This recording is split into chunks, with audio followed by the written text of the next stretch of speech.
Madame la... Cher Dilma Rousseff, Monsieur le doyen, cher Enrico Letta, Monsieur le professeur, cher Olivier Daben, Monsieur le directeur exécutif de l'Observatoire politique de l'Amérique latine et de la Caraïbe, cher Gaspar Estrada, distinguished guests, ladies and gentlemen, dear students, it is a great honor for us to welcome here at Sciences Po this evening Ms. Dilma Rousseff.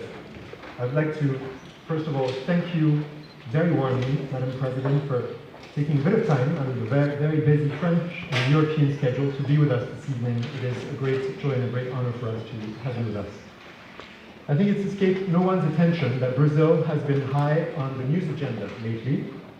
What with the dreadful fires in the Amazon rainforest, the diplomatic tensions that followed between Presidents Emmanuel Macron and Jair Bolsonaro, and the French leg of CAIAPO leader Raoni Metukire's European tour. But you did not come here today, Ms. Rousseff, to comment on the latest news, but to help us step back and take a considered look at the political situation and state of democracy in Brazil, in Latin America, in Europe, and in the world. I noticed, as I was preparing for this event, that you are the third of Brazil's former presidents who do us the honor of a visit to Sciences Po and to do a lecture in this very lecture hall in Brooklyn.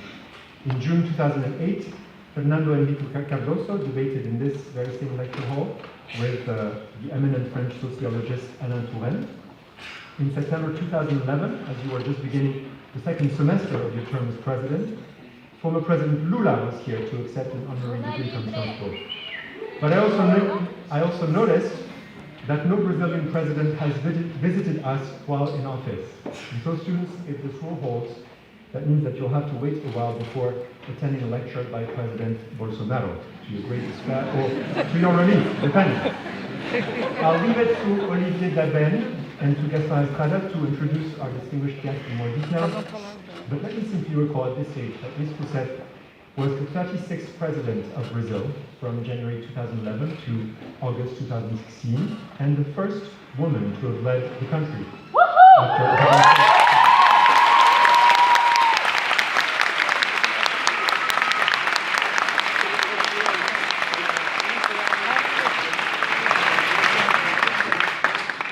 In the years before then, you were President Lula's Minister of Mines and Energy from 2003 to 2005, and then Minister of State and Chief of Staff of the President from 2005 to 2010. In 2013, the great political responsibilities which you were assuming as Brazil's leader prompted American magazine Forbes to rank you second on its list of the world's most powerful women, just behind German Chancellor Angela Merkel.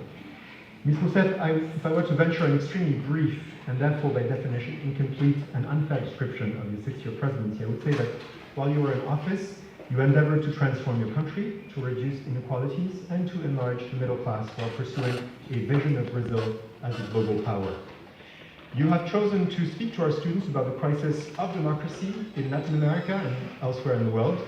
That's a vast and sadly topical subject. We've all seen that on subjects as complex as conflict and poverty-driven migrations, religious extremism, terrorism, inequalities, or the future of the post-war international order. The situation is all too often reduced to hollow slogans that prop up the political platforms upon which women and men climb to the highest office in Europe and elsewhere in the world. We also see freedom of expression, one of the foundations of democracy, violated daily by those who deliberately exploit it to spread what they know to be untruths. And the spread of these lies is constantly accelerated by social networks and online media, thus fomenting deadly mistrust in our democratic systems and in those striving to make them work.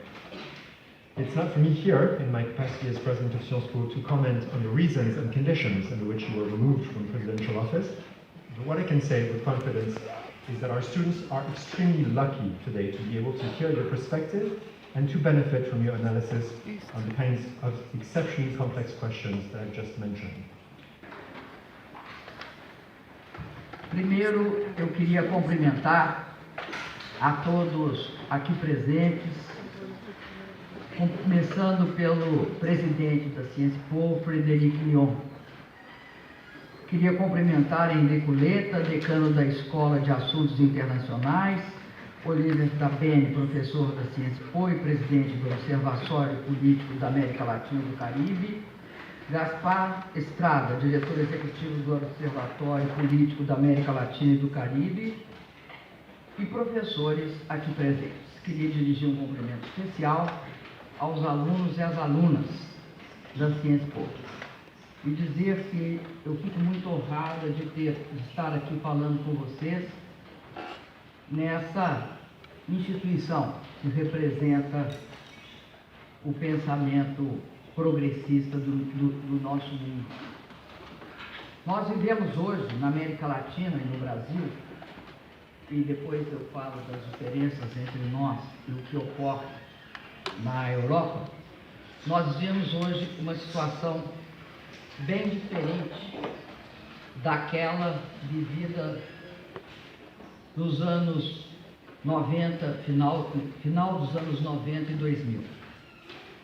Entre 80 e 90, o pensamento democrático, ele era uma característica dos países do continente latino-americano. Nós tínhamos saído, principalmente os países do Cone Sul, nós tínhamos saído da mais violenta ditadura militar e caminhávamos para a democracia.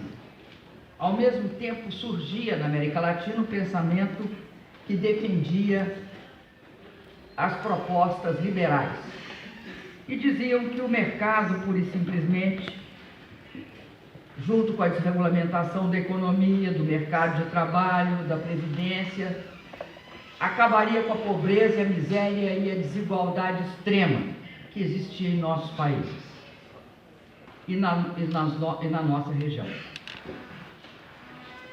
A mais alta expressão disso, ou seja, a mais visível expressão disso, foi a proposta de uma área de livre comércio das Américas, que chamava-se ALCA, que foi apresentada pelos Estados Unidos na Cúpula das Américas de Miami em dezembro de 94.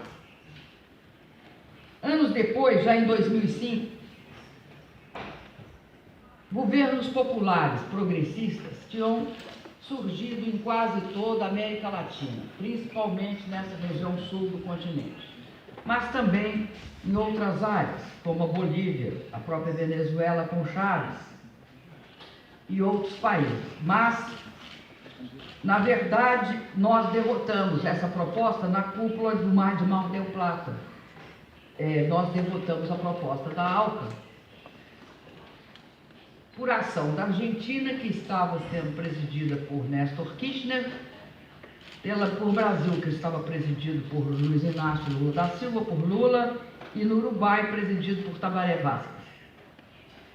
Essa derrota ela foi muito importante, porque ela é o signo de uma época, que não é só uma época, obviamente, de combate contra essa versão, que era transformar o Brasil numa área de livre comércio, mas era o Brasil e os países da América Latina, mas, sobretudo, era uma visão neoliberal que começava a entrar nos nossos países e que nós, de uma forma ou de outra, cada um da sua maneira, impedimos uns que prosseguissem e se radicalizassem ainda mais, como é o caso da Argentina, que teve todas as suas empresas públicas vendidas, inclusive a segunda maior empresa de petróleo da América Latina, que na época era a YPF. Outras, como nós, o Brasil, que tinha barrado de fato, o neoliberalismo sempre conseguiu pouco no Brasil. E no final do governo Fernando Henrique Cardoso, ainda restavam todos os bancos públicos, restavam a Petrobras, a Eletrobras, a Embraer, as empresas importantes, como o Correio, como também a área de pesquisa agropecuária Embrapa.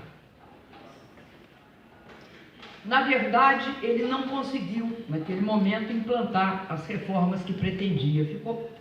Foi tudo parcial. Não conseguiu desregulamentar o mercado de trabalho. Então, o governo Lula chega em 2003, e naquela época você tem um conjunto de governos progressistas. E um desafio grande é colocado para nós, a integração regional na América Latina.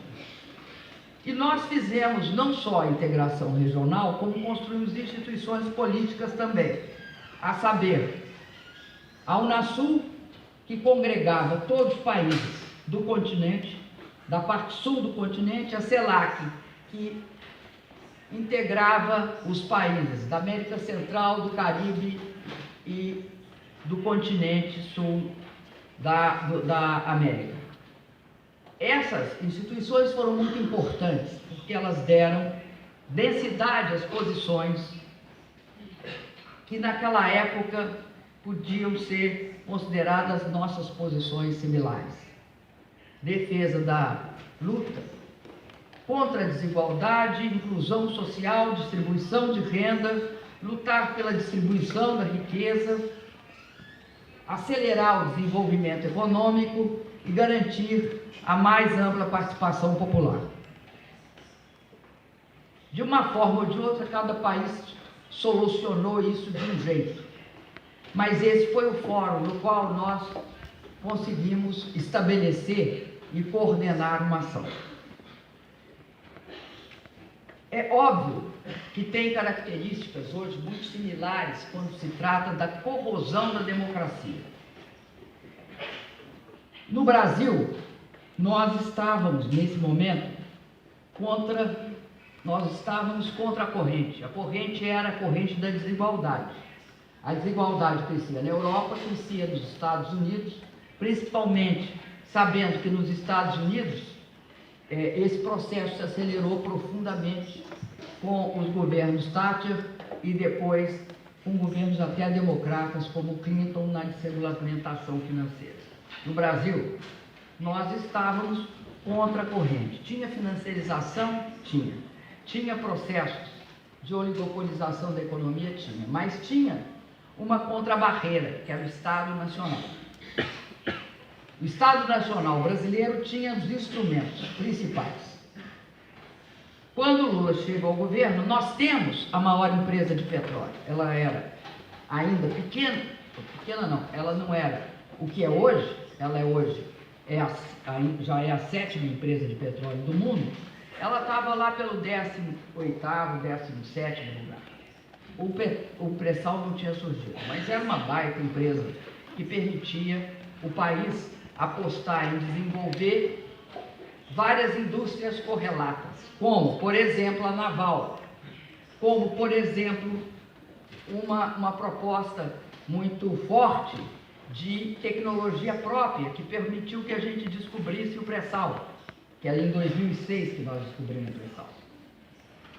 Ao mesmo tempo, nós tínhamos os bancos públicos, o BNDES, que era quem financiava no Brasil.